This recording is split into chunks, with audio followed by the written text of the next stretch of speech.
የሰው ገንዘብ እየበላ የሰው ገንዘብ ዘርፎ ሀብታም ተብሎ ልብሱን አጥቦ ይወጣል።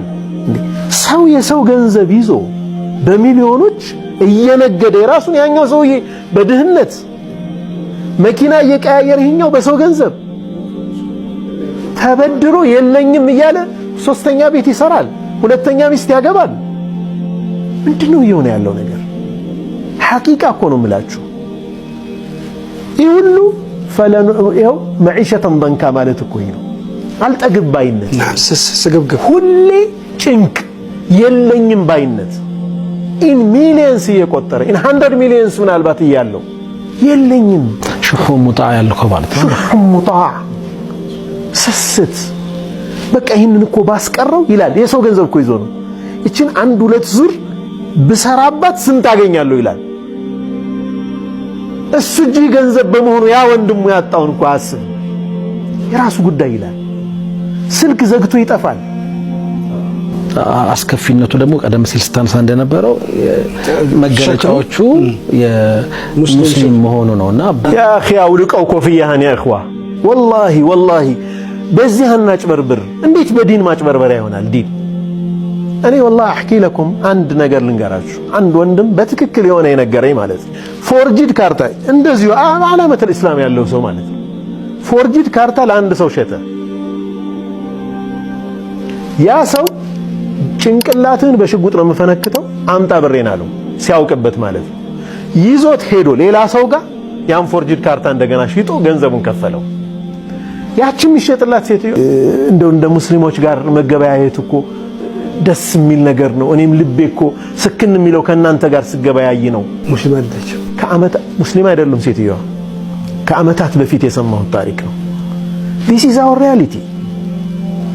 ብንናገር ምናልባት ይህ ነገር እንደ ማህበረሰብ እንትን ይለኑ ይሆን እየተባለ ዝም እየተባለ ነው። ውስጡን ግን አልቀናል። ያው አንተው ስልክ የሰጣሃት አንድ ባለ ታሪክ ምናልባት እዚህ ማንሳት ይኖርብናል። ከ8 ሚሊዮን ብር በላይ የተጭበረበረች እህት ናት። ቢሮ መታ ነበር።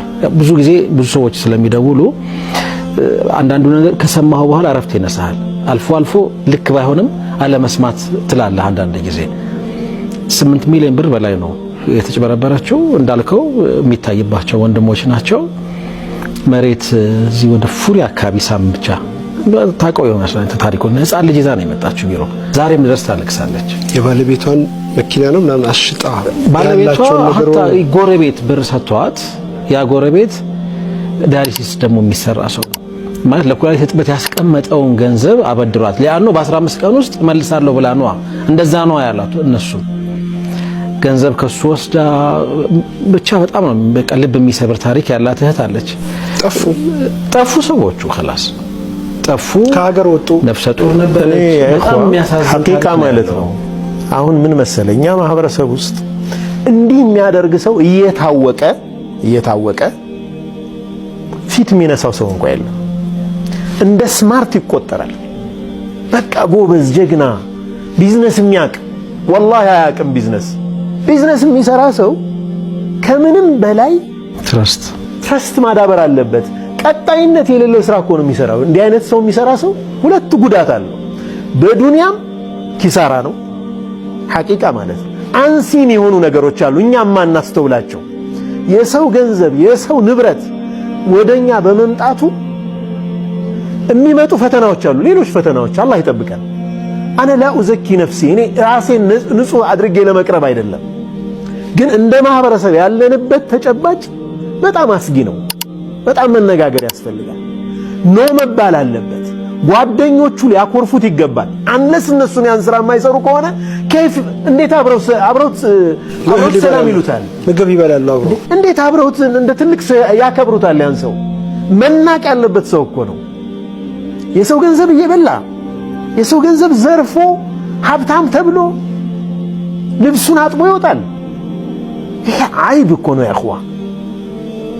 እዚህ ላይ በቃ መባል አለበት። ዓላመተል ኢስላም ሱናን መጠበቅ እየጠበቁ ያሉ በርካታ ሚሊዮኖች ጥርጣሬ ውስጥ እየገቡ እንደዛ አይነት ዓላማ ያለው ሰው እየተፈራ ያለበት ተጨባጭ ነው። ትክክል እንዴ?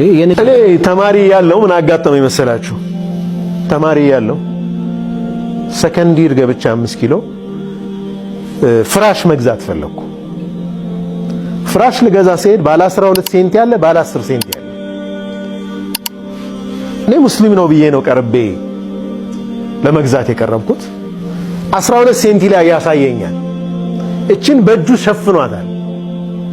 እጁን እንዲስመታው ሁለቷ ሴንቲ ተንጠልጥላለች ከታች። ኢና ሊላህ 10 ሴንቲ ሊሸጥልኝ 12 ሴንቲ ነው ብሎ እየሸጠልኝ ገንዘብ ጨምሮ ማለት ነው። ገንዘብ ጨምሮ በ12 ሴንቲ ያ አላህ አውል ሶፍ ልታገኘው ትችላለህ። ያ اخي ماذا ينفع የምትሰግደው የምትጾመው አኽላቅህ ሊስተካከል አላህን ስታውቅ አላህን ስትፈራ አኽላቅህ ሊስተካከል።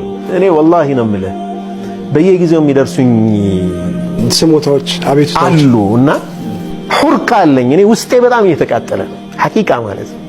እና የተጭበረበሩ እናት እስልምናን ምን ያክል ሊጠሉ እንደሚችሉ ነው የማስበው። በሳቸው ዙሪያ ያሉ ልጆቻቸው፣ ቤተሰቦቻቸው፣ ዘመዶቻቸው፣ ጎረቤቶቻቸው በዚህ ሰው እስላም ምን ያክል እንደሚታገዱ በዚህ ሰውዬ ነው የሚታየኝ። የዚህ ሰው ወንጀል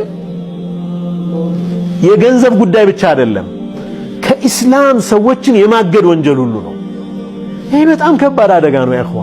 በነገራችን ላይ ገንዘብ የሚወስዱ ሰዎች በሙሉ ማለት ነው የሚክዱ ብዙ አላየው። ወስደናል ግን የለንም ነው የሚሉት። ግን እሱ የሚኖረው ኑሮ ይታወቃል። ገባ? እንዲህ አይነት ጉዳዮችን የሚያይ ማህበራዊ ፍርድ ቤት ሁሉ የሚያስፈልገን ይመስለኛል። ያንን አልቀበልም ብሎ የሰው ገንዘብ አዛ የሚያደርገውን ሰው ለማህበረሰቡ አጋልጦ ኻኢን ነው ተብሎ መውጣት ካለበት ይወጣል። ማህበረሰብ እንኳን ቢያንስ እንዲፈራ ማለት ነው። የሰው ሐቅ መውሰድ አለብኝ ብሎ አላህ እንኳን ባይፈራ እንደው ማህበረሰብ የሚፈራ ከሆነ ያም አይነት ነገር መሞከር አለበት።